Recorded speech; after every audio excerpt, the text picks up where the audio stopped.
বেশ কয়েক মাস আগে বেসরকারি টেলিভিশন চ্যানেলে গিয়ে নিজের ব্যক্তিজীবন নিয়ে খোশ গল্পে মেতেছিলেন বিএনপি নেতা ইশরাক হোসেন। তখনই জানিয়েছিলেন তিনি সিঙ্গেল। এরপরই সামাজিক যোগাযোগ মাধ্যমে নানান আলোচনার জন্ম নেয় জনপ্রিয় এই নেতার ব্যক্তিজীবন ঘিরে। গণমাধ্যম কর্মীদের প্রিয় প্রশ্ন হয়ে উঠেছিল কেমন মেয়ে পছন্দ ইশরাক হোসেনের। সেসব প্রশ্ন সামাল দিয়ে এবার শুভ সংবাদ নিয়ে হাজির ইশরাক।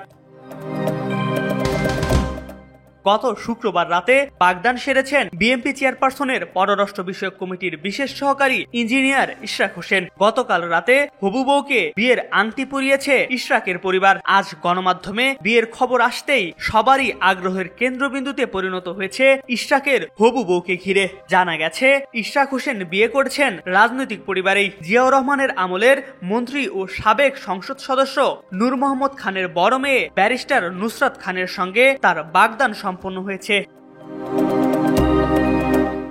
ব্যারিস্টার নুসরাত টাঙ্গাইলের নাগরপুর উপজেলার ধুবরিয়া গ্রামের মেয়ে। তার বাবা শহীদ রাষ্ট্রপতি জিয়াউর রহমানের মন্ত্রিসভার সদস্য ছিলেন।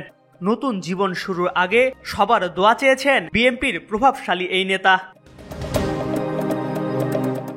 পারিবারিক রাজনৈতিক সংযোগ থাকায় রাজনীতিতে যথেষ্ট সক্রিয় ব্যারিস্টার নুসরাত খান। আসন্ন নির্বাচন ঘিরে বিএনপির পক্ষে মাঠে ঘাটে নিয়মিত রাজনৈতিক সংযোগ করছেন তিনি। বিএনপির ৩১ দফা নিয়ে তরুণ বৃদ্ধদের দাঁড়ে দাঁড়ে ঘুরে বেড়াচ্ছেন ইশরাক হোসেনের হবু বউ। রাজনৈতিক জুটি হিসেবে আগামীতে তাদের দেখা মিলতে পারে একই সাথে।